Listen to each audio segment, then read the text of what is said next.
যে কোনো আকাম করে ধরা পড়লি দোষ দাও শয়তানের। এই তুই গাঁজা খাইছিস, কয় যে শয়তানে খাওয়াইছে, আমি কি খাইছি? তুই এই যে জেনা করলি, তুই কয় যে শয়তানে করা হয়েছে, শয়তানি কি দিয়ে কি করাই ফেললো। শয়তান কয় যে তোর দাঁত ফেলাই ধরি শয়তান, শয়তানে তোমার শয়তান কয়। তুই যে জেনা করতে জানি মোবাইলে যোগাযোগ করতে তুই করছিস, আমি কই জায়গা ছিলাম নাকি? তুই গাঁজা দি তুই বাট বাগানে যে কিনে আনলি, আমার দেখছিস? বিড়ি তুই কিনলি, আকাম তুই করলি, দোষ আমারে দিস কে? যেই লোকটা অন্যায় করে দোষটা আরেকজনের পর চাপায় দেয়, ওই লোকটা নিজেকে অপরাধী মনে করে না। আর নিজেকে অপরাধী মনে না করলে সে গুনাহ থেকে তওবা করে না, আর গুনাহ থেকে তওবা না করলে তো দোয়াও কবুল হয় না। মুসলমান হওয়ার পরে, নাবালেগ মুসলমান সাবালেগ হওয়ার পরে, কোন কাফের কলেমা পড়ে মুসলমান হওয়ার পরে তার উপরে সর্বপ্রথম যে ইবাদতটা এসে চেপে দাঁড়ায় আল্লাহর পক্ষ থেকে, সেটা হলো 5 ওয়াক্ত নামাজ, খামসু সালাওয়াত, 5 ওয়াক্ত নামাজ। কাজেই নামাজটা মুসলমানের সর্বশ্রেষ্ঠ ইবাদতের মধ্যে ধরা যায়। আর এর শ্রেষ্ঠত্বের বহুত প্রমাণ। নামাজ অত্যন্ত গুরুত্বপূর্ণ বিধায় আল্লাহ পাক নামাজের আলোচনা কোরআন শরীফের ভিতরে বিভিন্ন আয়াতে বিভিন্ন শব্দে প্রমাণ করেছে 82 বারের মতো। খুঁজলে পাওয়া যায় প্রায় 82 জায়গা নামাজের আলোচনা এসেছে। বোঝা যায় যে বিষয়টা অত্যন্ত জরুরি, এর কারণে আল্লাহ পাক বারবার আলোচনা করতেছে। তো 82 বার যে বিষয়টার আলোচনা হয়, সে বিষয়টা যতটা গুরুত্বপূর্ণ, এর চেয়ে বেশি যদি কোনো বিষয় আলোচনা হয় সেটা আরো গুরুত্বপূর্ণ। খেয়াল করতেছেন নাকি? আপনারাও যেমন বিরক্ত হয়ে গেছেন, আমি তার চেয়ে বেশি বিরক্ত হয়ে গেছি। আমার স্টেজে আসার পরিস্থিতিটা হয়েছে খেয়া নৌকার মতো। খেয়া নৌকায় উঠছেন মাঝে মাঝে? খেয়া নৌকায় আগে যারা ওঠে নামার সময়, তারা পরে নামে, উঠে ওই পিছনে চলে যায়। তা যে আগে ওঠে ফিরে নামার সময় সামনে দিয়ে নামে, যে পরে উঠছে সে আগে নামে, যে আগে উঠছে সে পিছিয়ে নামে। আমি এই জায়গায় চলে আসছি মাগরিবেরও আগে। আমার আগে মাদ্রাসার হুজুররাও ছিল না জায়গা। আর লাস্টে নামতে আমি শেষে নামছি। আর আমি টাইমকে খুব ফলো করি। আমার টাইমের সাথে হেরফের করলে আমার সেন্টিমেন্ট নষ্ট হয়ে যায়, কিছু আমি ঠিক থাকতে পারি না। আমি ডায়েরিতে লিখে দিছি রাত 9:30। আমাকে 9:30 দেবে, 11টা পর্যন্ত কথা বলবো, এটা আমার বলা রয়েছে। আমি যদি ইনশাআল্লাহ চেষ্টা করবো। আমাদের দেশেই 11:15 2 মিনিট পরে আমার অজের টাইম আছে আর 7-8 মিনিট। ইনশাআল্লাহ আমি টাইম মতো ছেড়ে দেওয়ার চেষ্টা করবো। যারা আমার সাথে এমন করবে, আমি তাদের মাহফিলে জীবনও যাই না, কোনোদিনও যাই না। পায়ে গাদা লাঙ্গেনিস, মুলকে খুদা তাঙ্গেনিস। এবছরও 30,000 দাওয়াত রাখতে পারিনি। কাজে আলফাডাঙ্গা 2-1টা না রাখলে আমার বাতে মরা যাবো না ইনশাআল্লাহ। ভাতের অভাব নেই, আটা দিলেই ভাত পাই। যারা উল্টো পাল্টা করছে তাদের আরো যে দাওয়াত দেওয়া আছে আমার খাতায়, সেগুলো আমি উল্টো পাল্টা শুরু করে দেবো ইনশাআল্লাহ। বাড়ি যেয়ে কেটে দেবো সবগুলো। তো কি বলছি মনে আছে নাকি? খেয়া নৌকার মতো পিছিয়ে পড়ে গেছে, বিষয় সেটা না। বিষয় হলো যে বিষয়টা জরুরি, সে বিষয়টা আল্লাহ পাক আলোচনা বেশি করেছেন। নামাজ শ্রেষ্ঠ ইবাদত বিধায় কতবার? 82 বার। তো কোরআনের ভিতরে যদি অন্য কোনো বিষয় এর চেয়ে বেশি আলোচনা হয়, তাহলে বোঝা যাবে সেটা আরো গুরুত্বপূর্ণ। তো খুঁজে দেখলাম আরেকটা বিষয় সবচেয়ে বেশি আলোচিত হয়েছে, তার চেয়ে বেশি আর কোনোটা না, সেটা হলো জিহাদ। 682 বার আলোচনা আছে। কতবার? তো নামাজ যদি 82 বার আলোচনা করার কারণে সাবালেগ হওয়ার পরে থেকে মরা পর্যন্ত পড়া লাগে, কেউ নামাজ না পড়লে তার বেনামাজি বলিয়া তার জানাজা পড়তে চাই না। যদি কেউ ইচ্ছাকৃত ভাবে নামাজের প্রতিবাদ করে, তারে কাফের বলে ঘোষণা দেয়। কথা বলেন, বলি কিনা? নামাজকে অস্বীকার করনেওয়ালা কি হবে? একটু বলেন, ফতোয়া দেন আপনারা, কি হবে? নামাজকে অস্বীকার করনেওয়ালা কাফের হবে। একটা বিষয় জেনে নেন, নামাজও ফরজ, রোজাও ফরজ, হজও ফরজ, যাকাতও চারিটা ফরজ না? বুনিয়াল ইসলাম আলা খামস। ইসলামের ভিত্তি 5টার উপর। 1 নম্বরে কালেমা শাহাদাত, বাকি যে 4টে বলছে এই 4টা, মোট 5টা ইসলামের ভিত্তি। এই 5টার প্রথম কালেমা শাহাদাত তো পড়েছি, বাকি যে 4টা আমল করি, নামাজ, রোজা, হজ, যাকাত, প্রত্যেকটাই কম বেশ কষ্ট পরিশ্রম আছে। তবে নামাজে অতটা কষ্ট না। কষ্ট কার জন্য? ওয়া ইন্নাহা লাকাবীরাতুন ইল্লা আলাল খাশিঈন। যাদের ভিতরে আল্লাহর ভয় নেই, যাদের ভিতরে আল্লাহর মহব্বত নেই, তাদের জন্য নামাজ কষ্ট। যাদের ভিতরে আল্লাহর ভয় আছে, মহব্বত আছে, তাদের জন্য নামাজ কোনো কষ্টের না। কতক্ষণ? বরঞ্চ নামাজ ছেড়ে দেয়া কষ্টের। যারা রেগুলার নামাজ পড়েন, একটু আমার সত্য কথা বলেন তো, কারণবশত যদি কোনোদিন ফজরের নামাজ পড়তে না পারেন, ওদিন ঘর থেকে বের হইতে ভয় লাগে কিনা? কোনো কাজে হাত দিতে বেবরকতি মনে হয় কিনা? দোকান খুলতে ভয় লাগে কিনা? গাড়িতে উঠতে ভয় লাগে কিনা? রাস্তায় চলতে ভয় লাগে, আমি নামাজ পড়ি নাই, না জানি আল্লাহ কোন বিপদের মধ্যে ফেলাই দেয়, ঠিক না? আর যারা কোনোদিন নামাজ পড়ে না, ওরা ডেলি বেরোয় বেরোয় চলে যাচ্ছে সব জায়গায়, কোনো টেনশন নেই, ওকে বার কোনো আলাই বেলাইও তেমন একটা বাড়িতে আসে না, ওরা খরচের খাতায়। তো নামাজ অন্যান্য ইবাদতের চাইতে, বাকি তিনটের চাইতে নামাজটা একটু আসান। হজও কষ্টকর, রোজাও কষ্টের ইবাদত, যাকাতও কষ্টের ইবাদত। ওই দুটো করতে শারীরিক কষ্ট লাগে, কিন্তু যাকাত আদায় করতে শারীরিক কষ্ট না হইলেও শারীরিক কষ্টের ইবাদত হাজারও করা যায়, কিন্তু টাকা বের করা পকেটের কই যে ছিঁড়ে যায়। এক দোস্ত আর এক দোস্তের জন্মের ভালোবাসে, তো মোহাব্বত করে তারে ভালোবাসাটুক ঢেলে দিয়ে কয়, আয় দোস্ত আগার যা তলবি যাবত বকশাম অজদাচে আজিজ আস্তে বগো আবত বকশাম। দোস্ত তোমার যে কিরম ভালো জানি তা তো কই সত্যি পাচ্ছি না, তুমি যদি আমার জানও চাও তাও দেবো, আর জানের চেয়ে ভালো কিছু চাইলে তাও দেবো। কও যে আমার জানের চেয়ে আরো ভালো কিছু আছে, কও তুমি, তোমার ঢেলি দেবো। আয় দোস্ত আগার যা তলবি সুকন্দরি না, খালি টাকা চাবা না, খালি টাকা চাবা না, আর যা সব আমার জান চালিয়ে দেবো। কাজেই টাকা বের করা সবচেয়ে বড় কঠিন। এখন তিনটে চারটে ইবাদত খেয়াল করেন। হজ ফরজ আদায় করতে গেছেন, হাজী সাহেব যারা হজে গেছেন তারা সাক্ষী দিতে পারবেন। আর ইদানিং হজও হয়ে গেছে ডিজিটাল হজ, খুব সহজ হয়ে গেছে। সহজ হজের ভিতরে আমি প্রথম যেবার 13 সালে গিয়েছি, সেইবার আমি হজরে নিজের থেকেই কঠিন বানাই নিছি।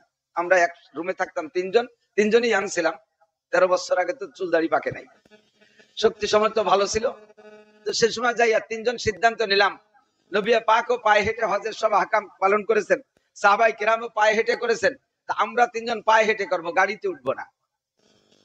তো সর্বপ্রথম হজের আহকাম শুরু হয় আরাফাতের থেকে। এর আগে 8 তারিখে যদিও মিনায় থাকে, পুনরায় আবার মিনায় এসে অন্য কাজ করা লাগে, মিনায় ওই দিন অবস্থান করা লাগে আরাফাতে যাওয়ার সুবিধার্থে। তা আরাফাতে 9 তারিখ দিন ভরে থাইকা মাগরিবের সময় আরাফাতে আজান দেবে মাগরিবের, কিন্তু নামাজ পড়া যাবে না ওখানে। মাগরিবের নামাজ পড়লে ওই নামাজ হবেই না, ও নামাজটা আবার পড়া লাগবে। কাজে ওখানে নামাজ কেউ পড়বে না, মাগরিবের আজান হবে, কেউ গাড়িতে যায় আর হাজার হাজার লক্ষ লক্ষ মানুষ পায়ে হেঁটে যায়। 11 কিলোমিটার মুজদালেফা পায়ে হেঁটে গেছি, 11 কিলোমিটার। তা হাঁটা কি ইচ্ছে মতো হাঁটা না, যে এই বাড়িতে ফাঁকা আছে ওই বাড়িতে দৌড়ে চলে গেলাম, যে হাঁটাও লাগে না, খালি পড়িয়ে না গেলি হয়, গোষ্ঠী গোষ্ঠী চলে যাবে, পড়িয়ে গেলি বাড়া খেয়ে মরে যাবে। এত ঘনবসতি, ইচ্ছা করলে এক কদম হাঁটা যায় না, দাঁড়ায় থাকবেন, স্রোতের গতিতে ধীরে ধীরে চলতে থাকবেন। এই 11 কিলোমিটার যাইতে রাত 11টা 12টা বাজে যায়। এত কষ্ট করে যাইয়া ওখানে একটু বিছান বানায়, যার কাছে গামছা টামছা তোয়ালে থাকবে, একটু পিঠ লাগানো, শোয়া সুন্নাত, বসে না থেকে একটু শোয়া সুন্নাত। ওখানে রাতের বাকি অংশ থাইকা, ফ্লোর তো গরম, পিচের রাস্তা, পাহাড়ি জায়গা, মরুভূমি, উত্তপ্ত গরম, পিঠ দিয়ে শুইলে পিঠের মাংস সিদ্ধ হয়ে যায়। তারপরে এক গড়া দিতে হবে, দিয়ে ফজরের আজান দেবে। ওখানে যাইয়ে রাত 12টা 11টা যে টাইমে গেলেন, আগে মাগরিবের নামাজ, এরপরে ঈশার নামাজ, এর জমা বাইনা সালাতাইন, 2 ওয়াক্তের নামাজ একসাথে পড়া লাগে। 2 ওয়াক্তের নামাজ এইভাবে তরতিবের সাথে আগে মাগরিব পরে ঈশা পড়ে, এরপরে ফজর পর্যন্ত থাইকা ফজরে আজান দিলে ওখান থেকে ফজরের নামাজ পড়ে, ওখান থেকে কেউ 3 কিলো, কেউ 4 কিলো, কেউ 5 কিলো, যে যতটুকু দূরে অবস্থান করছে, জামরা অর্থাৎ শয়তান মারার জায়গা থেকে এতটুকু দূরে, ওইটুক পায়ে হেঁটে যাইতে হবে, ওটুক আর কোনো গাড়ি ঘোড়া নাই। পায়ে হেঁটে এইটুক যাইয়া শয়তানরে মাইরিয়া ওখান থেকে 3-3.5 কিলোমিটার মক্কা, শয়তান মারার পরে এইটুক আবার সুড়ঙ্গ রাস্তার ভিতরে দিয়ে হেঁটে পুষায় না, মাটির রাস্তায় যেমন হেঁটে পুষায়, ওই পাথরি রাস্তায় হেঁটে পুষায় না, যথেষ্ট কষ্ট। আপনি হেঁটে যেতে যেতে 3.5 কিলোমিটার হাইটে যাইতে যাইতে যে দেখবেন যে যারা গাড়িতে গেছে, তারা কাবাঘরের পাশ দিয়ে যে মাতাব, যেখানে তওয়াফ করা হয়, দেখেন না তওয়াফ করে করে, ওইখানে মাতাব, মাঝখানে কাবাঘর, অল্প একটু জায়গা, কাবাঘরের সাইডে হয়তো 30 সর্বোচ্চ 30 হাত জায়গা, সাইড দিয়ে এদিক ওদিক 30 হাত, এপাশে 30 এপাশে 30, এভাবে 30 হাত জায়গা। একটুকির ভিতরে কোটিখানিক মানুষ নামতে পারে না। ওই টুকির ভিতরে যারা আগে গাড়িতে গেছে, ঘন গাদাইয়া, তারা মৌমাছির মতো ব্যান ব্যান করতে চালিয়ে নিচে আমরা যারা পায়ে হেঁটে গেছি, নিচে জায়গা পাইনি। এখন মসজিদের ভিতর দিয়ে ঘুরতে হবে, চতুর্দিকে গোল মসজিদ। মসজিদের সবুজ বাতি থেকে রওনা দিয়ে এক গুল্লি দিয়ে ওই পাশে ঘুরিয়ে এই বাতির কাছে আসতে পাক্কা 1 কিলোমিটার, অর্থাৎ 7 গুল্লিতে 7 কিলোমিটার, সেটুকু পায়ে হেঁটে। আর এই পর্যন্ত পায়ের আর কোনো শক্তি নাই, স্যান্ডেল তো পায়ে দেওয়া যায় না, খালি পায়ে হাঁটাও যায় না। এইটা করার পরে মাকামে ইব্রাহিমকে সামনে করে ওখানে পাশে দাঁড়াইয়া 2 রাকাত নামাজ পড়তেছেন, পিঠির উপর দিয়ে লাফ দিয়ে চলে যাচ্ছে। আপনি নামাজে সিজদা গেছেন, আর একজন আপনার পিঠির উপরে সিজদা দিচ্ছে। আপনি নামাজে রুকুতে গেছেন, আপনার ভাষার চলে একজন মাথা দিয়ে সিজদা দিচ্ছে। এত ঘনবসতি। এরপরে সেখান থেকে গেছেন সাফা মারওয়ায়। সফা মারো আবার 7 চক্কর 7 সাই। এইটা করতে করতে আর শরীরে কুলায় না, এ পর্যন্ত সেই ফজরের থেকে নিয়ে পর্যন্ত সর্বনিম্ন জোহরে রক্ত হয়েছে। তাহলে বাংলাদেশ থেকে 7-8 লাখ টাকা খরচ করে হজে গেছেন, এইভাবে পায়ে হেঁটে এত পরিশ্রমের হজটা করছেন, এর মধ্যে জোহরে আজান দিচ্ছে আর শরীরে কুলাচ্ছে না। আপনি কি আল্লাহকে বলতে পারবেন, আল্লাহ সেই বাংলাদেশের চেয়ে খাইছি ভিটি এত কষ্ট হয়েছে, এত হজ করছি, আজকে কিন্তু আমি জোহরে নামাজ পড়তে পারবো না? নামাজ ছেড়ে দেওয়ার কায়দা আছে? এর আগে ইবাদত করছেন ফরজ ইবাদত, বহুত পরিশ্রমের ইবাদত। এই ইবাদত ফরজ ইবাদত করতে করতে পরিশ্রম হয়ে গেছে, এর কারণে কি আপনি জোহরের নামাজ বাদ দেওয়ার কোনো সুযোগ আছে? কথা বলেন, আছে? তাহলে নামাজ বাদ দিয়া, হজের কারণে নামাজ বাদ দেওয়া জায়েজ নাই। আপনি রমজানের রোজা রাখছেন, এখন তো আরো বড় হচ্ছে, আমরা তো রাখছি জ্যৈষ্ঠ আষাঢ় মাসের রোজা, কত লম্বা রোজা, এখনই তো লম্বা হয়ে গেছে। প্রচন্ড গরম, 17 ঘন্টা রোজা রাখছি, সারাদিন রোজা রেখে কষ্ট হয়ে গেছে, এখন ইফতার করে শুয়ে বলছি, আল্লাহ তোমারই তো হুকুম, ফরজ রোজা রাখছি, ভীষণ কষ্ট হয়ে গেছে, আজকে কিন্তু আমি মাগরিব পড়তে পারবো না। বলার কায়দা আছে? অনুমতি আছে? তো সারাদিন ফরজ রোজা রেখে ক্লান্ত হয়ে গেছেন বিদায় নামাজ ছেড়ে দেওয়ার অনুমতি আছে? অনেকে আছে যে ইফতারি খাইয়ে টানটা শুয়ে বলে কুমিরি, নামাজ পড়তে যাবি না, হয়তো কথা কই না, রোজা ছিলাম, ওর সাথে কথা কওয়া নিষেধ, রোজা ছিল ওই জন্য কথা কওয়া যাবে না, শুয়ে রয়েছে টানটা নিয়ে কুমিরির মতো। তো এর কি রোজা রাখার কারণে নামাজ ছেড়ে দেওয়ার অনুমতি আছে?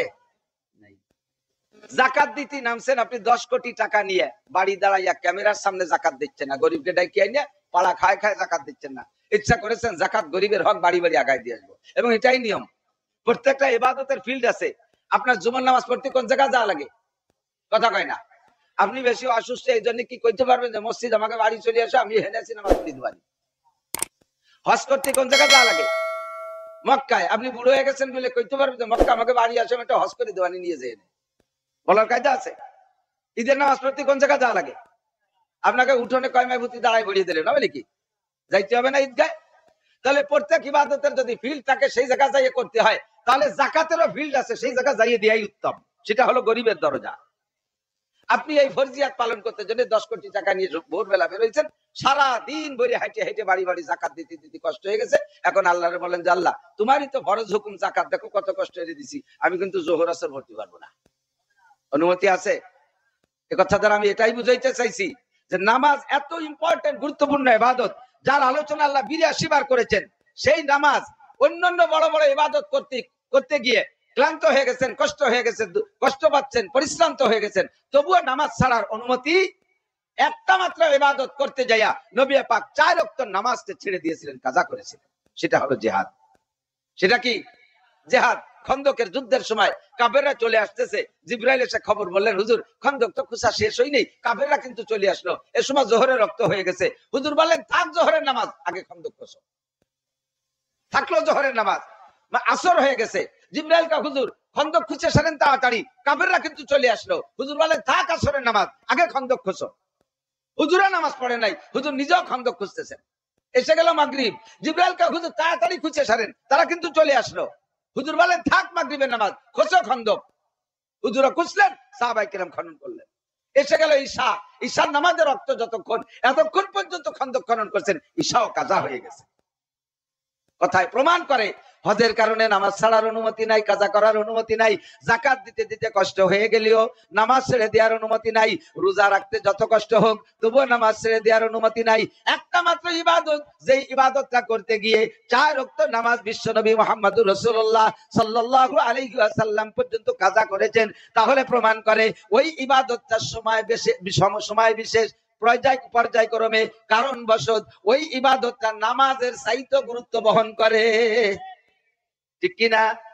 এবার তাহলে বলেন, যদি কেউ নামাজের ঠাট্টা করে সে যদি কাফের হয়, হজরে ঠাট্টা করে সে যদি কাফের হয়, যাকাতরে অস্বীকার করে সে যদি কাফের হয়, তাহলে মুসলমানের ঘরে জন্ম নিয়া 5 ওয়াক্ত নামাজ পড়ো, রোজা রাখো, হজ করো আর যাকাত দাও, যাই করো না কেন, কুরআন তিলাওয়াত করো, তাবলীগে যাও, সরমুনায় যাও, পীর মুরিদি করে খানকা জমায় বসে থাকো, তুমি যদি জিহাদকে অস্বীকার করো আর জিহাদকে যদি জঙ্গিবাদী বলো, জিহাদকে যদি ঠাট্টা আর ব্যঙ্গ করো, জিহাদকে যদি অপ্রয়োজন মনে করো, তাহলে তুমি কাফের না মোমেন? মোমেন না কাফের? ধরে কান মোমেন না কাফের? কখনো জেহাদের আলোচনা আসলে এই কথাটারে অন্য দিক নেবেন না। বলবেন যে তোমাকে হাতে কি আছে, জিহাদ জিহাদ করে লাভাও, চেনো আমেরিকার বোমা, এই কেউ বেশি মারতেছেন। আমেরিকার বোমা চিনা লাগবে না, ভাইজানও কয়ে গেছে। আফগানিস্তানের এক মুজাহিদ ধরা পড়ে গেছে, তখন রুশে রাশিয়ার সাথে যুদ্ধ, 20 বছর কাছে রাশিয়ার সাথে, আর 20 বছর কাছে আমেরিকার নেতৃত্বে 42টি নেটো বাহিনীর সাথে, 42 দেশের সাথে। তো রাশিয়ার সাথে যখন যুদ্ধ, রুশদের কাছে ধরা পড়ে গেছে এক মুজাহিদ ধরা পড়ে গেছে। তো ওই মুজাহিদরে ওরা নিয়ে, একটা মুজাহিদরে পাইছে 1000 রুশ সৈন্যতে, পাইয়ে খুশিতি, দেখেন না যে বিলেইতি ইন্দুর দল্লি দড়ি কি খাওয়া শুরু করে, ও কিছুক্ষণ ওই ইন্দুর দিয়ে বলি খেলে, দেখছেন না, ছাড়িয়ে দিয়ে একটু খুশা দেয়, আবার উপর দিক ফিয়ে মারে, মোনাজাত পেতে ধরে, কত কুয়ার না। তো একটা মুজাহিদ পাইয়া 1000 রুশ সৈন্যরা এই ইন্দুর খেলার মতো খেলতেছে। লাস্টে বলছে, এই তোরা বলে সুটা যে টুল্লা বাইনে ফিয়ে মারলি পারা, এই যে বলে বোমা হয়ে বাস্ট হয় আর তাতে ট্যাঙ্ক উড়ে যায়, পাও কথা পাও কোন জায়গা ট্যাঙ্ক সেনো বানাইছো কোনোদিন দেখছো?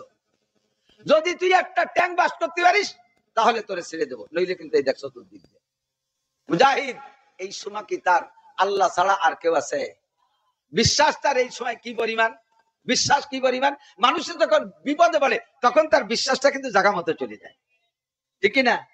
পাক্কা ইমানদার হয়ে যায় সেই সময়। কথার ফাঁকে এসে গেলে একটু বলি, কুষ্টিয়া গেছি, আল্লাহর দরকার একটা জায়গা আছে, ওইখান থেকে ভিতরের দিকে একটা মাহফিলে গেছি, মাগরিবের সময় মসজিদে নামাজ পড়তেছি, মসজিদের কোনায় এক মুরব্বী লোক, সবাই নামাজ পড়ে চলে যাচ্ছে, উনি আমিন পড়ে টড়ে মোনাজাত দোয়া তাসবিহ তাহলিল করতেছেন। হুজুর যারা আমার সাথে ছিল, একজন আমার দেখায়, হুজুর ওই যে কোনায় মোনাজাত করতেছে দেখছেন, ওই লোকটা 3 বছর আগে এই এলাকার শ্রেষ্ঠ নাস্তিক ছিল, আল্লাহকেও অস্বীকার করতো। আমরা ওনার সাথে কথা বলতে ভয় পাইতাম, এত যুক্তি আর দলিল, লাস্টে আমরাও বেঈমান হয়ে যাওয়ার উপক্রম হতাম। দলিল এই লোকটা এত বড় ইমানদার হলো কবে? উনি ওনার ওইরকম কয় নাস্তিক সাথীকে নিয়ে গেছে সমুদ্র সফরে কুয়াকাটা, ওই জায়গা যাইয়া ট্রলারে সাগরের মধ্যে একটু ভ্রমণে গেছে। যখন ট্রলারে গেছে সাগরের ভিতরে সমতল পানিতে গেছে, ইতিমধ্যে যখন জোয়ারে ধাক্কা মারছে সাগরের, তখন বাতাস আর ঢেউ, বাতাসের কারণে জোয়ারের পানিতে ঢেউ এমন, এখন ট্রলার ডুবে ডুবে ভাব। ওই সময় ওই লোকটা, ও তো আল্লাহরে মানে না, ওই সময় ওর জবান দিয়ে বেসাক্তা বেড়ে গেছে, আল্লাহ বাঁচাও। এরপরে আস্তে আস্তে পানি সমতল স্বাভাবিক হয়ে গেছে, কিনারে আসছে, শিক্ষিত মানুষ। ওই সময় থেকে ওর স্টার্টিং ঘুরে গেছে, কয় যে আল্লাহকে অস্বীকার করি, মহাবিপদের মধ্যে মনের অজান্তে সেই আল্লাহর নামই যেহেতু মুখ দিয়ে বেরিয়ে গেছে, কাজেই আল্লাহ ছাড়া আর কোনো মাবুদ হতে পারে না। সে থেকে তার সব পরিবর্তন হয়ে গেছে। মানুষের যখন মহাবিপদে পড়ে তখন তার ইমানটা ফ্রেশ হয়ে যায়, তখন আর কোনো উপায় থাকে না, আল্লাহ মুখী হয়। তখন ওই মুজাহিদ এমনি মুজাহিদ ইমানদার। তারপরে বলতেছে, সত্যি যদি তোমরা এই কন্টাকে একমত হও তাহলে অজুর পানি দাও, একমত না অজুর পানি দাও। অজুর পানি নিয়ে অজু বানাইয়া একটা ওনার, তাকে কাপড় দিতে নামাজ হবে কিনা, তাকে তো আসুসা কাপড়, ওয়ান ইয়ে তার যায় নামাজ বানানো যায় না। ওনার মাথার উপরে রুমাল, এই রুমাল খান বিছাইয়া কিবলামুখী হয়ে 2 রাকাত নামাজ পড়ে সালাম ফিরাইয়া তারপরে সিজদায় গেছে। সিজদায় যে বলতেছে, রব্বুল আলামিন আমারে 100 বার হত্যা করো, আমাকে 100 বার হত্যা করুক, আর 100 বার জীবিত করা হোক, এমন করে যতবার সম্ভব ততবার করুক, আমার কোনো দুঃখ নাই, আমার কোনো আক্ষেপ নাই, কোনো অভিযোগ নাই। তবে রব্বুল আলামিন তোমার কুদরত তুমি এখানে যদি না দেখায় দাও তাহলে তুমি সহ তোমার কুদরত হেরে যায়, আর কোরআনে কারীমের এই বক্তব্য হেরে যায়। রব্বুল আলামিন তোমার কুদরত একটু দেখাইয়া দাও। রব্বুল আলামিনের কাছে দোয়া মুনাজাত করে কান্নাকাটি করে সিজদা থেকে মাথা উঠাইয়া এবার 1 মুঠ বালু নেছে, মরুর দেশের 1 মুঠ বালু নিয়ে নবী পাক যে আয়াত পড়েছিলেন মক্কা থেকে মদিনায় হিজরত করার সময়, ফাগশাইনাহুম ফাহুম লা ইউসিরুন ওমা রামাইতা ইয রামাইতা ওয়ালাকিন্নাল্লাহ রামা। আয়াতটা পড়ে মুঠের মধ্যে ফুক মাইরা তাকে 60টা ট্যাঙ্ক ছিল এক লাইনে, 60টা ট্যাঙ্ককে তাক করে মেরে দেছে, ঠাস ঠাস করে 60টা ট্যাঙ্ক একেবারে বাস্ট হয়ে আকাশে 40-50 হাত উঠে গেছে। চোখের সামনে দেখুন 1 ফুট বালিতে 60টা ট্যাঙ্ক বাস্ট হয়ে গেছে, আর কি রুশটা সে জায়গা দাঁড়াতে পারে? উনারে ছাড়িয়ে দেওয়া দূরের কথা, নিজেদের যান বাঁচানো কষ্ট, পরনের কাপড়ও ভর্তি সময় পাই নাই, পায়ে জুতো দিতে সময় পাই নাই, ল্যাংটা ফ্যাংটা হয়ে 1000 কোন দিক দিয়ে পালাইছে খবর নাই। মুজাহিদের পকেটে ছিল আফগানি পতাকা, ওদের অস্ত্রের মাথায় পতাকা টানাইয়া স্বাধীনতার ঘোষণা দিয়ে দিল। কাজেই আমেরিকার ট্যাঙ্কের সামনে আমাদের কাছে বড় অস্ত্র আছে ইমানি অস্ত্র, ঠিক কি ঠিক না?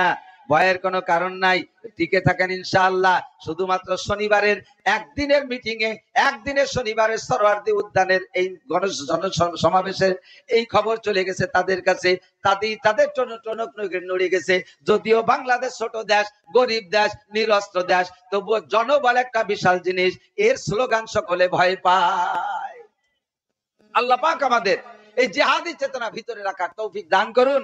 ময়দান যদি সুযোগ পাই এসে যায়, আমাদেরকে নামারও সুযোগের তৌফিক দান করুক। সবাই বলে আমিন। মুরব্বী বাবারা রেডি আছেন তো আপনারা? কত কাজী আছেন হেসাক ধরাইয়া, এবারে কাজীরা একটু ওই নেড়াকে সাথে করতে হবে। রাজি আছেন তো ইনশাআল্লাহ? ওই পশ্চিমে লাল সামের বান্দরকে সাথে। আমাকে বোমা লাগবে না, রাইফেল লাগবে না, বটি দিয়ে আর কাশি দিয়ে কুপাইয়ে সবাই ফেলাই দেবো। কেরালির বাড়ি তো খাই নেই। কাইসেনি হুজুর রহমতুল্লাহ আলাইহি একটা গল্প বলতেন। কয়েকবার কাইসেনি হুজুর তখন বিয়ে করছেন সবে মাত্র, শুধু আম্মাজি ওনার সাথে উবারের থেকে বড় গনির ওই দিক গেছে, ওখান থেকে আসতেছে তো টাবুরে নৌকা আছেন, মনে আছেন? টাবুরে নৌকা তো টাবুরে নৌকায় মধুমতি নদী তো অনেক বড় ছিল, পার হচ্ছে। এর মধ্যে স্টিমার খুলনা থেকে ঢাকা যাচ্ছে। স্টিমারের ঢেউ এত জোরে হয় যে পাশে ছোট মোটো নৌকা নর্মাল ঢেউ ডুবে যাইত। আর সেই স্টিমারের সামনে বাজিয়ে গেছে এই টাবুরে নৌকা।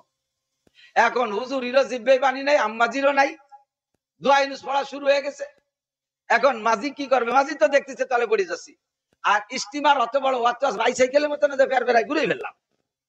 এখন বয়তে টাবুরে মাঝি বইছে দিয়ে এইরকম আসছে, এইভাবে দেখাচ্ছে আর চেষ্টা হচ্ছে। এরপরে স্টিমার অনেক চেষ্টা করে ব্যাক গিয়ার দিয়ে ব্রেক ট্রেক করে কাটাইয়ে টাবুরের বাসায় দিচ্ছে। হুজুর তো ছোট ছোট চুটকি কইতেন মিয়া। এরপরে টাবুরে মাঝি আমার হুজুর দেখছেন, টাবুরে মাঝির বৈঠের বাড়ির ভয় স্টিমারেরও আছে। স্টিমারে ওনার বৈঠের বাড়ির ভয়তে চলে গেছে। শোভা উচিত টাবুরে মাঝির স্টিমার বৈঠের বাড়ির ভয় স্টিমারেরও করা লাগে। আমাদের কাছে বাংলাদেশের বাঁশের লাঠি আছে, যাই দিয়ে আমরা অনেকবার অনেক কিছু করে দেখাইছি। সামনে আসলে এবার হবে ইনশাআল্লাহ, একেবারে শেষ যুদ্ধ আমরা করতে প্রস্তুত থাকবো ইনশাআল্লাহ। আল্লাহ কবুল করুন বলেন আমিন। আমাদের সবচেয়ে বড় হাতিয়ার হলো দোয়া। সবচেয়ে বড় হাতিয়ার কি? এহকাল ও পরকালের কল্যাণ, কামিয়াবি, সফলতা, সুখ ও শান্তির আমাদের মূলধন পুঁজি হলো দোয়া। এই জন্য আল্লাহ পাক রব্বুল আলামিন বলেন, ওয়া ইযা সালাকা ইবাদি, হে নবী আপনার উম্মতরা, আমার বান্দারা আপনার কাছে আমার সম্পর্কে জানতে চাইবে যে আমি আল্লাহ পাক কত দূরে। আমি কি বেশি দূরে হওয়ার কারণে তাদের দোয়া মুনাজাত শুনি না নাকি? সারা পৃথিবীর মুসলমানরা বর্তমানে ইসরায়েলের পক্ষে দোয়া করতেছে, কথা কয় না? ইসরায়েলের পক্ষে না বিপক্ষে? সেই গত ওরা যে ওই যে অক্টোবরের 7 তারিখ, অক্টোবরের 7 তারিখে যে এই হামাসরা আক্রমণ করছে ইসরায়েলের উপরে, সেই থেকে ইসরায়েলরা আক্রমণ করছে হামাসের উপরে, সেই থেকে দোয়া করতেছি। এই হাজার হাজার লক্ষ লক্ষ কোটি কোটি মুসলমান আমরা দোয়া করতেছি, কিন্তু হামাস শেষ হয়ে গেল। হামাস শেষ হয় নাই, গাজা শেষ হয়ে গেল, সে জায়গার বিল্ডিং কিচ্ছু থাকলো না, সব শেষ, প্রায় 1 লক্ষ মানুষ মারা গেল। তা আমাকে দোয়া গেল কোন জায়গা? যাকে আল্লাহ কি অনেক দূরে হওয়ার কারণে আমাকে দোয়া শুনে না? আমরা তো ভালো ভালো মাইকি তো মুনাজাত করি, কি যায় না ও জায়গা? এইভাবে অনেকে ঠাট্টাও করে, ও তো তোমার দোয়া মুনাজাত। আরো আমাকে হুজুরকে বড় একটু ব্যাকসাই কই না মাঝে মাঝে, ঠিক দোয়া করবে কোন হুজুর? এরকম আক্কা বাক্কা খাইয়ে শগুনির মতো বড় চোখ দিয়ে দোয়া করবে কোন হুজুর? সেই হুজুর আছে? আগের হুজুররা কাঁসার বদনায় ফু দিত, তলা খুলি বারে যাবে। আর হুজুর অভিলাষিকের বদনা, অভিলাষিক সব জায়গায় বিলাসটিকের বদনা না? কোনো বাড়ি কাঁসার বদনা আছে নাকি? আমার মনে হয় নাই। তো ও বদনা অভিলাষিকের, হুজুর অভিলাষিক, হুদিলি তলা খোলে না। এইগুলো বেশ কি হয়ে যায়, দোষটা সব আমাকে পর চাপাই দেয়। যত দোষ আমাদের দিকে চাপাই দেয়। আমি চ্যালেঞ্জ করলাম, এই জায়গায় বসে চ্যালেঞ্জ করলাম, সামনে আমি বলবো যে কয়টা কথা, ওই কয়টা কথা যে আপনার বদনামি মাপবো, আপনার বদনামি পরীক্ষা করব। আপনি আবার একটা কাঁসার বদনা দেন, ভাইজানরে লাগবে না, সদস্য লাগে না, ফু আমি দেবো। যদি তলা খুলে বারোই না যায়, তাহলে আমি জিন্দেগিতে ওয়াজি করবো না। একটা কাঁসার বদনা আমারে দেন। কাঁসার বদনাটা কি? দোয়া কবুল হওয়ার জন্য যে শর্তগুলো, এই শর্তগুলো তোমার মধ্যে যদি পাওয়া যায়, দোয়া কবুল না হওয়ার যে দোষগুলো, এই দোষগুলো যদি মুসলমানের মধ্যে না থাকে, এই দোষ মুক্ত হলে সেই মুসলমানটা কাঁসার বদনা, ওরে যেভাবে ফু দেবো তার তলা খুলতে বাধ্য হবে। আল্লাহ কয় ওয়াইজা সালাকা ইবাদি, যখন আমার সম্পর্কে আপনার কাছে আমার বান্দারা জিজ্ঞেস করবে আমার সম্পর্কে, তার মানে আমি কোথায় আছি, কোন হালাতে আছি, কত দূরে আছি, এটা যদি জানতে চায়, তাহলে বলে দেন ফাইন্নী করিব, আমি দূরে না। আমারে মাইকি ডাকা লাগে না, আমারে দল ধরে চিল্লে ডাকা লাগে না, ফাইন্নী করিব, কত করিব, ওয়া নাহনু আকরাবু মিন হাবলিল ওয়ারিদ, তোমার শাহরগ, তোমার ঘাড়ের উপরে যেই রগটা, মানুষের দেহের সব অঙ্গই মানুষের নিকটে, তবে সবচাইতে নিকটে কোন অঙ্গ এটা জানি না। আমার ঘাড় থেকে, মাথা থেকে যেই রগটা মেরুদণ্ডের ভিতর দিয়ে নেমে গেছে, এইটাকে ঘাড়ের উপরে থাকা অবস্থায় বলে শাহরগ। এই শাহরগটা মানুষের সবচাইতে নিকটে। আল্লাহ পাক বলেন ওয়া নাহনু আকরাবু মিন হাবলিল ওয়ারিদ, আমি তোমার শাহরগের চাইতে নিকটে। উদউনি আস্তাজিব লাকুম, আমার কাছে দোয়া করো, আমি দোয়া কবুল করব। আর আমি আল্লাহ যে ওয়াদা করেছি দোয়া কবুল করব, আমার ওয়াদা সংক্রান্ত আরেকটা আয়াতে শুনে নাও, ওয়া ইন্নাল্লাহা লা ইউখলিফুল মিআদ, আমি আল্লাহ কোনোদিনও ওয়াদা খিলাফ করি না। কথা বলেন, আল্লাহ ওয়াদা খিলাফ করে? বছরে একবার, এক যুগে একবার, শতবর্ষে একবার, কোনদিন একবার, মাসে একবার, সপ্তাহে একবার, কোনদিন একবার। জীবনে আল্লাহ পাক ওয়াদা খিলাফ করে না। আর আল্লাহ ওয়াদা করলেন উদউনি আস্তাজিব লাকুম, আমি তোমার শাহরগের চাইতে নিকটে, আমার কাছে দোয়া করো, আমি দোয়া কবুল করব। জি আল্লাহ, তোমার কাছে তো কত দোয়া করি, একটা দোয়া তো কবুল দেখতেছি না। ডোনাল্ড ট্রাম্প তো মরে না, নেতানিয়াহু তো মরে না, ওর সেনা প্রধান তো মরে না, শুনলাম যে হারজে হালেবি মারা গেছে, কয়েকদিন পর দিয়ে যেটা মরে নাই তা আবারও সামনে চলে আসছে। মরতেছে তো সব মুসলিম নেতারা, হাজার হাজার শিশু, নারী ও বাচ্চারা মারা যাচ্ছে। আল্লাহ আমাদের দোয়া যায় কোন জায়গা? তুমি কি আমাদের দোয়া শোনো না? আল্লাহু আকবার। ইব্রাহিম ইবনে আদহাম বলকি রাহমাতুল্লাহ আলাইহি, রাশিয়ার একটা প্রদেশের নাম বলক, ওই বলকের রাজা ছিলেন ইব্রাহিম বলকি। ইব্রাহিম বলকি রাজত্ব ছেড়ে দিয়েছেন, পিছনে লম্বা কিচ্ছা সেদিক যাব না, রাজত্ব ছেড়ে দিয়ে আল্লাহর ওলি হয়ে গেছেন। এবার উনি পীর হয়ে গেছেন, কামেল পীর, হাজার হাজার মুরিদ মুত্তাকিন। ওনার এক মুরিদ আইসা একবার ওনাকে বলতেছে, হযরত আল্লাহ তাআলা ने क्या झूठ बोला, আল্লাহ কি মিথ্যে কথা বলছে নাকি? ভাই কোন জায়গা মিথ্যে কথা কইলো? আল্লাহ বললেন উদউনি আস্তাজিব লাকুম, তোমরা দোয়া করো, আমি দোয়া কবুল করব। हम तो बहुत सारे दुआ करते हैं लेकिन अक्सर दुआ कबूल नहीं होता है। আল্লাহ বললেন দোয়া করো, দোয়া কবুল করব। আমরা তো কত দোয়া করি, অধিকাংশই কবুল হয় না। তাহলে আল্লাহ মিথ্যে কথা বললেন নাকি আমাদের দোয়ার মধ্যে কোনো সমস্যা আছে? ইব্রাহিম ইবনে আদহাম বললেন 5 वजह से तुम्हारी दुआ कबूल नहीं होती है, 5টা কারণে তোমাদের দোয়া কবুল হয় না। কয়টা? এই 5টা দোষ যদি তুমি মুক্ত হতে পারো তাহলে তুমি কাসার বদনা হবা। তোমারে যদি আবুল বাশার সাহেব ফু দেয় তোমার বদনায় তলা খুলে যেতে বাধ্য হবে। তোমারে যদি মসজিদের ইমাম সাহেব ফু দেয় তোমার তলা খুলে যাবে। তুমি যদি 5টা দোষ মুক্ত হতে পারো তাহলে তুমি কাসার বদনা হবা। 1 নম্বর দোয়া কবুল না হওয়ার 5 কারণের 1 নম্বর কারণ হলো तुम अल्लाह को मानते हो लेकिन उसका हक अदा नहीं करते हो। মুসলমান যদি জিজ্ঞেস করি তোমাদের রবের নাম কি, সকলে বলবা আল্লাহ। তোমাদের মাবুদের নাম কি? সকলে বলি আল্লাহ। তোমাদের খালেকের নাম কি? সকলে বলি আল্লাহ। তোমাদের মালিকের নাম কি? সকলে বলি আল্লাহ। তোমাদের রবের নাম কি? সকলে বলি আল্লাহ। আল্লাহকে আল্লাহ বলে স্বীকার করো, কিন্তু মুসলমান আল্লাহ का हक नहीं मानता है, हक नहीं अदा करता है। আল্লাহর হক যে আছে এইটা তোমরা আদায় করো না। ঈদের নামাজে দলে দলে যাও, ওই দিন ফজরের নামাজ তার কয়জন পড়ছো? হকের কথা বলতে গেলে বছরের পর বছর কেটে যাবে। মাথায় মাথায় 2-4টে বলি আল্লাহর হক, আল্লাহর হক আলো ভাইজা সালুল্লাহ। কিছু চাইতে হলে কার কাছে? বলেন না কার কাছে? অথচ মুসলমান মানুষের কাছে তোমরা মুসলমান হইয়া চাও, মানুষের কাছে তোমরা সবকিছু প্রার্থনা করো। তোমাদের আইসা ডক্টর ইউনুস তোমাদের প্রধান উপদেষ্টা হইয়া সব চাওয়া পাওয়া সব ডক্টর ইউনুসের কাছে। মুসলমান চাই রয়েছে ডক্টর ইউনুসের কাছে, আল্লাহর কাছে মোনাজাত করে না। যতদিন হাসিনা সরকার ছিল চাইতো সব হাসিনের কাছে, আল্লাহর কাছে চাইতো না। হাসিনের হক আদায় করতো, হাসিনের হুকুম মেনে চলতো, আল্লাহর হুকুম মানতো না। দোস্তরে এখন আইছে যে তার হুকুম মানতেছো, তার হক আদায় করো, তার কাছে চাও, আল্লাহর কাছে মোনাজাত করো না। সারা দুনিয়ার মুসলমান, বিশেষ করে মধ্যপ্রাচ্যের মুসলমান যারা মক্কার ভিতরে বসে আছে, যারা মদিনাতুর রাসূলের পাশে বসে আছে, তারাও মুশরিক হয়ে গেছে, তারাও বেঈমান হয়ে গেছে। তারাও ভয় পায় যদি ডোনাল্ড ট্রাম্পের বিপক্ষে কথা বলি, যদি ডোনাল্ড ট্রাম্পের বিপক্ষে যাই তাহলে আমাদের পারমাণবিক চুক্তি বন্ধ করে দেবে, আমাদের ব্যবসা বাণিজ্য ক্ষতি করবে, আমাদের রাজতন্ত্র শেষ করে দেবে, আমরা এ রাজা থাকতে পারবো না। তাই ডোনাল্ড ট্রাম্পের পাও ধুয়ে পানি খাচ্ছে মধ্যপ্রাচ্যের দাতালরা। তোমরা আল্লাহকে মানো অথচ মানুষকে তার উপরে প্রাধান্য দাও। এই জন্য কাবা ঘরের মধ্যে বসে দোয়া যদি করো তোমার দোয়া কবুল করা হবে না। মুসলমান শোনার সময় শোনো, আবার আমাদের আজান দিলে সেই সময় সব এলোমেলো হয়ে যাও, নামাজ পড়ো না। রমজান আসে রোজা রাখো না। লক্ষ লক্ষ কোটি কোটি টাকার মালিক, সারা পৃথিবী ভ্রমণ করে আসতেছো, তোমার ভ্রমণ সফরের এই সফরের ভিতরে সফর সূচির ভিতরে মক্কা মদিনা তোমার নাই, তোমার বোম্বে আছে, বোম্বে যাবা, মাদ্রাজ যাবা, চেন্নাই যাবা, ভারতে যাবা, সিঙ্গাপুর যাবা, লন্ডন যাবা, বিদেশে যাবা, যেসব জায়গা নোংরামি আছে, তারপরে কি বলা হয় দুবাই যাবা, যে জায়গা তোমার চরিত্র নষ্টামি আছে সেই সব জায়গা তোমার সফর থাকে। লক্ষ লক্ষ কোটি কোটি টাকা দিয়ে আসতো বিমান ভাড়া করে পৃথিবীর এপাশ দিয়ে ঢুকে ওপাশ দিয়ে বেরোয় আসো, অথচ মুসলমান তুমি হজ করো না। এটাই হলো तुम अल्लाह को मानते हो लेकिन उसका हक अदा नहीं करते हो। আল্লাহকে বিশ্বাস করো কিন্তু তার হক আদায় করো না। বিপদে পড়লে যায় ব্যাগটাই কান্দে দাও, আল্লাহ পাক ওই ব্যাগটাকে একটু মূল্যায়ন করে না। 2 नंबर, समय कम बेशी बाढ़ो ना। 2 नंबर, तुम कुरान पढ़ते हो लेकिन उस पर अमल नहीं करते हो। कुरान पढ़ो मुसलमान, ए भाई कुरान सत्य ना मिथ्या একটু কথা বলেন। কুরআনের মধ্যে সন্দেহ আছে? কুরআন কার কালাম? কার কালাম? এটা খালি তিলাওয়াতের জন্য নাকি মুসলিম সংবিধানের জন্য? মুসলমানের জিন্দেগি 6 ভাগে বিভক্ত, ব্যক্তি জীবন, পারিবারিক, সামাজিক, অর্থনৈতিক, রাজনৈতিক, আন্তর্জাতিক, 6টা জীবনকে পরিচালনা করার জন্য একমাত্র কোরআনে কারিমই যথেষ্ট। আর এই কোরআনকে বোঝানোর জন্য নবী পাকের যত সহিহ হাদিস আছে এগুলো যথেষ্ট, ঠিক কি না?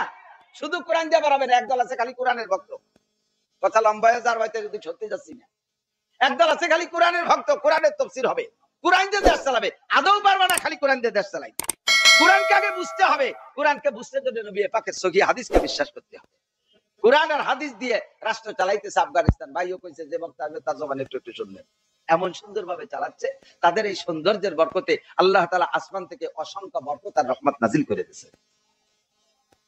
তারা আমাদের মতো কওমি মৌলবী, আমাদের সেই কওমি মৌলবীরা ইদানিং একটু রাজনীতির শুরু উঠেছে না, এই হুজুর যেমন উনি একটু রাজনীতি করে গেছে, সব হুজুর একটু সামনে এমপি টেমপি হওয়ার একটা শখ করতেছে, সুযোগ জন পাইছে, এই ভাই যদি পাই যায় অসুবিধা। তাতে আবার আর এক দল কয় যে কওমি হুজুররা বিসিএস পাস না, ইংরেজি পারে না, ওটা দেশ চালাবে না, এই কয়বার ভ্যাকসি পাচ্ছে। আর ওই আফগানের মৌলবী একটাও বিসিএস পাস না, আফগানের মৌলবীরা জেনারেল শিক্ষিত না। আমরা বাঙালি কওমি উলামায়ে কেরাম যে কিতাব পড়ে আলেম, আফগানের উলামায়ে কেরাম সেই কিতাব পড়ে আলেম। আরে তারা যদি গাড়ি বানাইতে পারে, তারা যদি টানেল বানাইতে পারে, তারা যদি মরুর দেশে বিশাল খাল খনন করে সেখান থেকে জাহাজ স্টিমার চালাইতে পারে, তারা যদি অস্ত্র বানাইতে পারে, আল্লাহর রহমতে আমার বাঙালি মৌলবীরা কওমি মাদ্রাসায় পড়েও পারে। খালি সুযোগ দেন, দেন না তো। আপনাকে জীবন করে দিছি, বস্তা ভরাটা আমাকে কাছ থেকে নিয়ে নিয়ে বিজ্ঞান প্রযুক্তি কলেজে দাঁড়তেছি, আমাকে কাছে ট্যাক্স ফ্যাক্স কত কায়দা নিচ্ছে, নিয়ে এই টাকা খরচ করতেছে কোন জায়গায়? মেডিকেল সায়েন্সের পিছনে বিভিন্ন প্রযুক্তিবিদ্যা বিশ্ববিদ্যালয় বানাচ্ছে, বানাই টানাইয়া লক্ষ লক্ষ কোটি কোটি টাকা তাদের পিছনে খরচ করে। তোমরা একদিন কি বানাইছো? একদিন ঘড়ি কি বানাইছো? এটা সুই ভাষাও তো বুটো হতে পারো না, বানাতে পারছো কি? মাঝে মাঝে তো কই বানাইছো 3খান গাড়ি, নসিমন, করিমন, আলম সাধু। তাও তোমরা ওই প্রযুক্তি বিশ্ববিদ্যালয় আর ওই সায়েন্স বিজ্ঞানীরা বানাও নাই, ও বানাইছে কুষ্টের এক মূর্খ, তার নাম আলম সাধু, এক মায়ের নাম নসিমন আর এক মায়ের নাম করিমন, 2 মায়ের নামে 2খান, লাস্ট একটা নিজের নামে 1খান পরিবহন বানাই দিলাম, তার নাম আলম সাধু। তোরা কি কসু বানাইছিস? আমরা মৌলবীরা সায়েন্স পড়ি না, আবার কি করতে কি করতে এরও পাও না। 76 কেজি বোমা আমরা বানাই, তো তোমরা সায়েন্স পড়ে কি কয় 100 টাকার একটা বানাইছো? একসময় এক একটা কই ওটো টের পাও না, কোনটার সাথে কোনটা গড় মিল বাঁধে। লক্ষ লক্ষ কোটি কোটি টাকা খরচ করছে সরকার পিছনে, সব সরকার খেলোয়াড়কে পিছনে বৈঠে বেড়ি বাড়ি খেলা, ক্রিকেট খেলা, ফুটবল খেলা। কোনদিন কি বিদেশের থেকে একটা বাঙ্গা আতর বাঙ্গা কাপও আনতে পারছে? বড় বিশ্বকাপ তো দূরের কথা, একটা চা খার কাপও কি আনতে পারছে? কি পারছো?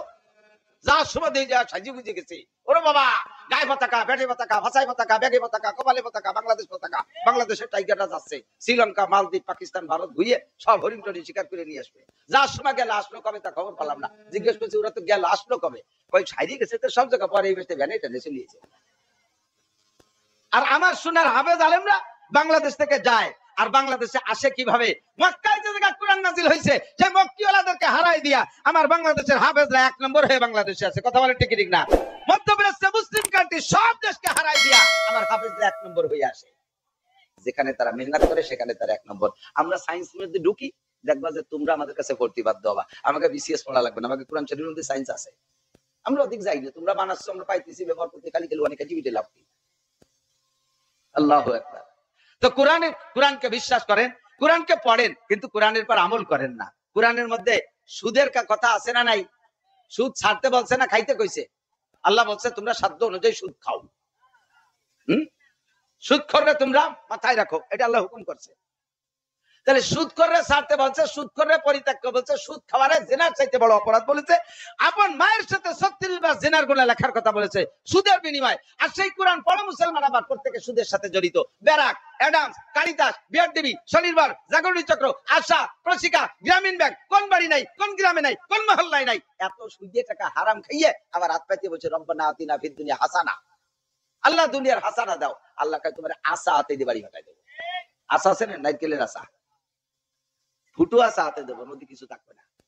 মুনাজাত করো, দোষ দেয় মৌলবীকে, যে সেই মৌলবী নাই, তোর বদনাটা দে, আমি এটা ফুল দেই কায়দা মতো জায়গা, তলা গাড় গর্দান অর্ধেক খুলি বার হয়ে যাবে, বদনাটা খালি ভালো দেন। সারা পৃথিবী হারামে জ্বলি গেছে, এই জন্য দোয়াও করে যাচ্ছে না। कुरान पढ़ते हो लेकिन उस पर अमल नहीं करते हो, बड़ा चिनार। 3 नंबर है तुम आशिक रसूल का दावा करते हो लेकिन सुन्नत रसूल की पैरवी नहीं करते हो, उम्मत रसूल का दावा करते हो लेकिन सुन्नत नबवी की पैरवी नहीं करते हो।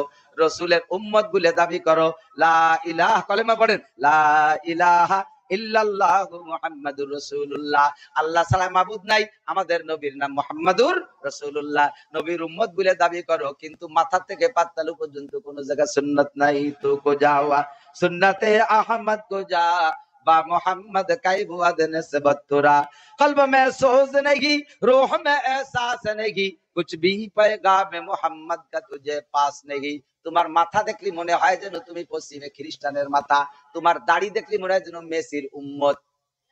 মেসিরও দাঁড়িয়েছে খেজুরি খেজুরি কুটি কুটি দাড়ি, তাই না? এই আশের ভাষার মতো এরকম সুঙ্গ দাড়ি, আশের ভাষা দেখছেন সিনাসের ভাষা, দাড়ি রাখছে কি রকমের জন্য সে সিনাসের ভাষা বানাইছে। চুল কাটে এটা কুত্তো চুলা দিয়ে মাথার উপরে সাইডে রাখছে, বুঝা বিড়ি ভালো লাগতে পারে, এই বুঝাবা চুল রাখছে উপরে। এরবারে সোর কাটিং, আগে ছোটবেলায় দেখতাম সোর ধরা বলি কেসি দাইলে দিলে 3-4 পোস্ট দিয়ে দিত, 600 টাকা দিয়ে চুল কাটিয়ে পাশে 3 পোস্ট এ পাশে 3 পোস্ট, নাফিতির দোকানে তে বাড়িছে একটা সোর। এই বসিবে কাটিং, তুই দাবি করিস আমি মুহাম্মদুর রাসূলুল্লাহর উম্মত, অথচ তোরে বোঝা যায়, তোরে দেখলি মনে হয় তুই ওই কি বলে পিয়াংয়াং না কোন দেশের রাজা, কি জানো ওই উত্তর কোরিয়ার রাজার নাম কি, কিং জং উন। কিং জং উনের উম্মত, চুলের ভিতরে কিং জং উন, দাড়ির ভিতরে জেলেনস্কি, পশ্চিমেদের মতো তোর সবগুলো। এরপরে আবার হুজুর সেই হুজুর নাই, বদনাটা বানা আগে হু দেব জম্মের ফুকল যে ফুটো এবারে যাবে।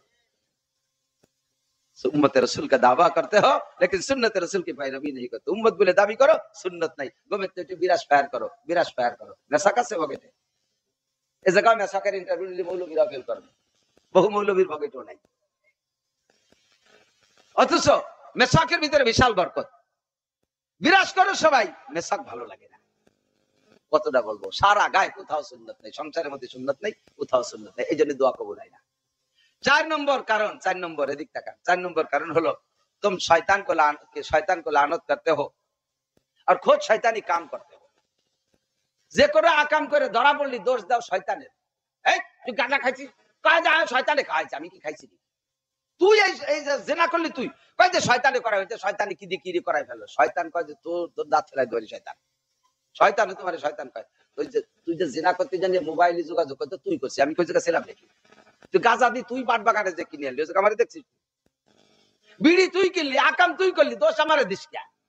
যেই লোকটা অন্যায় করে দোষটা আরেকজনের পর চাপায় দেয়, ওই লোকটা নিজেকে অপরাধী মনে করে না, আর নিজেকে অপরাধী মনে না করলে সে গুনাহ থেকে তওবা করে না, আর গুনাহ থেকে তওবা না করলে তো দোয়াও কবুল হয় না। तुम शैतानी काम करते हो और शैतान को लानत करते हो, নিজে অন্যায় করে দোষ দাও শয়তানের। 4 নম্বর কারণে দোয়া কবুল হয় না। 5 নম্বর কারণ হলো तुम अपने आइब की तरफ नजर नहीं करते हो, दूसरे की आइब ढूंढते हो। एनी मैन एवरीबॉडी, প্রত্যেকটা মানুষের স্বভাব নিজে সাত দোয়াতে করে রাখি, আমার তো দোষ, আমি তো ভালো মানুষ, সব দোষ আরেকজনের, কেউ রে মোটে মসে আটে না।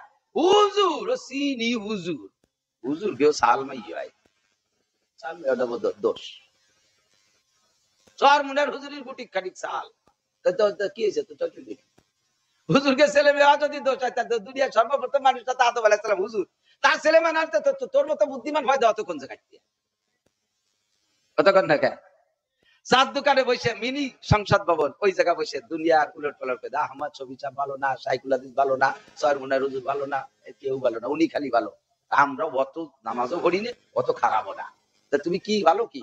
বেশি বেশি হয়তো নামাজই পড়ি না, রোজাটা ছিলাম না এবার রমজানে, যদি কোনোদিন সুযোগ হয় থাকবো, হয়তো একটু বেশি বেশি জিনাই করি, আর ফাঁক পালি একটু মদ খাই, আর ওই যে লাখ দুইটা সুদি লাগানোছি, এমন কি অন্যায় হচ্ছে? কিছু করিনি। তুই বাদ সদস্য কোনটা? আর সেই লোক আবুল বাসার সাহেবের ভুল ধরে, দিগেলের হুজুরি ভুল ধরে, ওই গবেটাকার হুজুরি ভুল ধরে, দেশের অন্যান্য মানুষের ভুল ধরে, তবলিগে তিন সিলে দেশে তার ভুল ধরে, মাদ্রাসার মোতাম সাহেবের লোকমা দেয়, মসজিদের ইমাম সাহেবের লোকমা দেয়, নিজে সাধ্য হাতে পেরে দেয়। ওনার মাইয়ে চলে গেছে, এক মাইয়ে 4 সালের সাথে চলে গেছে, এক ছেলেতে মাইয়ে 5টা বাড়িয়ে নিয়ে উঠেছে, কোনো অসুবিধা নেই। কতক্ষণ উনি তেমন কিছু করে না, খালি একটু আইল ঠেলে একটু দুধি পানি বিষয়, তেমন কিছু করে না। এই যে নিজের দোষ দেখো না, অন্য দোষ দেখো, যার কারণে নিজেকে নিজে দোষী মনে করো না, বিদায় তওবাও করো না। আর তওবা না করার কারণে তোমার মতো গুনাহগারের দোয়া কবুল করার জন্য আল্লাহ তো দায় খেয়ে নেই। এটা হলো 5টা বললাম, অন্য না আরো বহুত আছে। তো কম পক্ষে আমরা বাংলাদেশে যারা আছি, অন্য সব দেশের মুসলমানদের কম বেশ দেখছি। আমরা গরিব দেশ, আমরা গরিব মানুষ, আমাদের মন ছোট, আমাদের হাতিয়ার নাই, আমাদের আছে কিছু জনগণ, কিন্তু পর্যাপ্ত অস্ত্র নাই। তবে আমরা ইমানি অস্ত্রে, ইমানি বলে বলিয়ান হইয়া আমরা এই 5 প্রকারের অন্যায় থেকে কমপক্ষে নিজেকে নিজে মুক্ত করে আল্লাহর কাছে যদি সত্যিকারে তওবা করে রাতের বেলা একটু দোয়া করেন, এই দোয়াটা গুলির মতো কাজে লাগবে। আল্লাহ তাআলা আমাদের সেভাবে তওবা করে দোয়া করার তৌফিক দান করুন। সবাই বলি আমিন। সময় বেড়ে গেছে আমার অনেক, আমি আর পারতেছি না। সময় মতো হলে অনেক কথা বলার ইচ্ছা ছিল, যতটুকু বলছি এতটুকু বুঝিয়ে আমল করার তৌফিক দান করুন। সবাই বলুন দোয়া করেন না। দুরূদ শরীফ পড়ি। আল্লাহুম্মা সাল্লি আলা মুহাম্মাদিন ওয়া আলা আলি সাইয়্যিদিনা মুহাম্মাদিন ওয়া বারিক ওয়া সাল্লিম। আল্লাহুম্মা সাল্লি আলা মুহাম্মাদিন ওয়া আলা আলি সাইয়্যিদিনা মুহাম্মাদিন ওয়া বারিক ওয়া সাল্লিম। আলহামদুলিল্লাহি রাব্বিল আলামিন। ربنا ظلمنا أنفسنا وإن لم تغفر لنا وترحمنا لنكونن من الخاسرين. ربنا فاغفر لنا ذنوبنا وكفر عنا سيئاتنا وتوفنا مع الأبرار. ربنا هب لنا من أزواجنا وذرياتنا قرة أعين واجعلنا للمتقين إماما. اللهم زدنا ولا تنقصنا وأكرمنا ولا تهنا وأعزنا ولا تذلنا في الدنيا والآخرة وأعطنا ولا تحرمنا وآثرنا ولا تؤثر علينا عدونا وارض عنا وأرضنا يا أرحم الراحمين. রব্বুল আলামিন কলেজ মাঠ, কলেজ চলাকালীন এটা যুবক যুবতীদের বিচরণের মাঠ, খেলার মাঠ। আজকে এলাকার যুব সমাজের উদ্যোগে ইসলামী মহাসম্মেলনের ইন্তজাম করে সেই সন্ধ্যা থেকে পর্যন্ত আহলে হক উলামায়ে কেরামের মাধ্যমে কিছু কোরআন হাদিসের আলোচনা করানো হয়েছে। অবশেষে আমি মূর্খ, আনপড়, গুনাহগার, মজলিসের মধ্যে সবচেয়ে বড় অপরাধী আমি। আমার খবর আমি জানি আর তুমি জানো। আয় আল্লাহ, আমি তোমার নেককার বান্দাদেরকে সাথে নিয়ে, পর্দার আড়ালে তোমার নেককার বান্দীদের সাথে নিয়ে কোরআন ও হাদিসের কিছু আলোচনা যা পারছি করে শাহী দরবারে অবশেষে ভিক্ষার দোকানে হাত তুলেছি। মালিক, তুমি আমাদের জীবনের সমস্ত গুনাহ এক্ষুনি মাফ করে দাও। যে সব গুনার আলোচনা করেছি, এই গুনাহগুলো আমরা নিয়মিত করে থাকি, মাঝে মাঝে তওবাও করি, আবার নফস আর শয়তানের কাছে হেরে যাই, তওবা ভঙ্গ হয়ে যায়। আয় আল্লাহ, তুমি আজকে শেষবারের মতো আমাদেরকে ক্ষমা করে দাও। যে সব অপরাধের কারণে তুমি দোয়া কবুল করো না, ওই অপরাধগুলো আমরা করে থাকি। আজকে সবগুলো বুঝে আসছে, কথাগুলো শুনে বুঝে আয় আল্লাহ আমরা বুঝতে পেরেছি কি জন্য আমাদের দোয়া কবুল হয় না। আমরা অন্তর থেকে সেসব গুনাহ থেকে তওবা করলাম। মেহেরবান আল্লাহ, তুমি আমাদের তওবা কবুল করে নাও। আমাদের দোয়া তোমার হাবিবের তুফাইলে কবুল ও মঞ্জুর করে নাও। তোমার আসমাউল হোসনা নামের ওসিলায়, জাত ও সিফাতের ওসিলায় তুমি আমাদের দোয়া কবুল করে নাও। আমাদের আব্বা মা, দাদা দাদি, নানা নানি, শ্বশুর শাশুড়ি, আত্মীয় স্বজন, পাড়া প্রতিবেশী, উস্তাদ শাগরেদ, পীর মুর্শিদ, ছাত্র ছাত্র ভাই, কর্মজীবনের বন্ধু সাথী যারা বনে জঙ্গলে কবরে শুয়ে আছে, সকলের গুনাহ তুমি মাফ করে দাও। সকলের কবর আযাব তুমি এক্ষুনি বন্ধ করে দাও। সকলের কবরে তোমার রহমতের দরজা খুলে দাও। আমরা যারা দুনিয়া বেঁচে আছি, আল্লাহ সারা দুনিয়ার মুসলমান সহ আমাদের জান মাল ইজ্জত আবরু তুমি হেফাজত করো। ঈমান ও ইসলামের সাথে অটল অবিচল থাকার তৌফিক দান করো। আমাদের সকলকে সুস্থতার সাথে, ইজ্জতের সাথে, প্রশস্ত হালাল রিজিকের সাথে লম্বা হায়াতে তয়বা দান করো। হাসপাতালের বেডে, ঘরের বিছানায় ফেলে রেখো না আল্লাহ। হায়াত শেষ হয়ে গেলে অল্পক্ষণের ভিতরে তুমি ঈমানের সাথে তোমার রহমতের কোলে তুলে নিও। আয় আল্লাহ, চলমান পরিস্থিতিতে নরমাল মৃত্যু চাই না, যুদ্ধের ময়দানে জিহাদ করার সুযোগ করে দাও আল্লাহ। যুদ্ধের ময়দানে জিহাদ করার সুযোগ করে দাও। আয় আল্লাহ, মারতে মারতে মরা নসিব করো আল্লাহ। আমাদেরকে শহীদি মরণ নসিব করো আল্লাহ। আয় মেহেরবান আল্লাহ, সারা দুনিয়ার মুসলমানদেরকে এক ও নেক বানায় দাও। বিশেষ করে মধ্যপ্রাচ্যের মুসলিম কান্ট্রির নেতাদের ভিতরে সুবুদ্ধি দান করো। আয় আল্লাহ, ইসরায়েলের নেতানিয়াহু এবং আমেরিকার ডোনাল্ড ট্রাম্পকে তুমি আসমানি গজব দিয়ে ধ্বংস করে দাও। তার বাহিনীকে ভূমধ্য সাগরে ডুবাই শেষ করে দাও। আল্লাহ তাদের অস্ত্রে তাদেরকে শেষ করে দাও। এখন আর তাদের জন্য হিদায়াতের দরখাস্ত করছি না। রব্বুল আলামিন মুসলমানদেরকে শেষ করে দিয়েছে। আল্লাহ শত শত মসজিদ ধ্বংস করে দিয়েছে। আল্লাহ ইবাদত করার পরিবেশ নষ্ট করে দিয়েছে। আল্লাহ লক্ষ মুসলমানকে, শিশু বাচ্চাদেরকে, নিরপরাধ বাচ্চা মহিলাদেরকে শেষ করে দিয়েছে। যারা এত বড় অন্যায় করেছে রব্বুল আলামিন তোমার কুদরতি বিচার তাদের উপরে দেখাইয়া দাও। আয় আল্লাহ গাজা ফিলিস্তিনের মুসলমানদেরকে বিজয়ী করে দাও। বাইতুল মুকাদ্দাস মুসলমানদের কবজায় এনে দাও। পুরো ফিলিস্তিনকে আল্লাহ স্বাধীন রাষ্ট্রে পরিণত করে দাও। ইসরায়েলের ইহুদিদেরকে তুমি এলাকা থেকে বিতাড়িত করে দাও, শেষ করে দাও। আমার বাংলাদেশকে সকল প্রকার অপষড়যন্ত্র থেকে হেফাজত করো।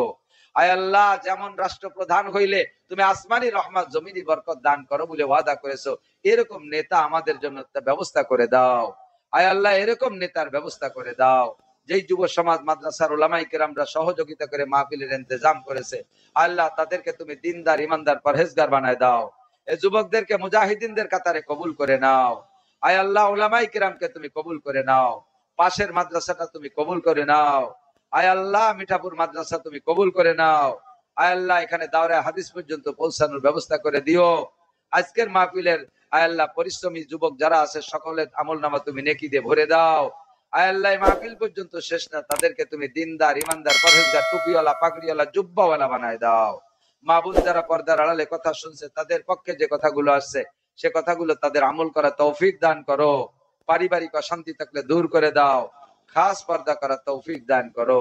আমাদের সকলকে আল্লাহ মরণের সময় জবানে কলেমা তয়বা জারি করে দিও। সাল্লাল্লাহু তাআলা আলা খায়রি খালকিহি মুহাম্মাদিন ওয়া আলিহি ওয়া আসহাবিহি আজমাইন বিরহমাতিকা ইয়া আরহামার রাহিমিন। আসসালামু আলাইকুম।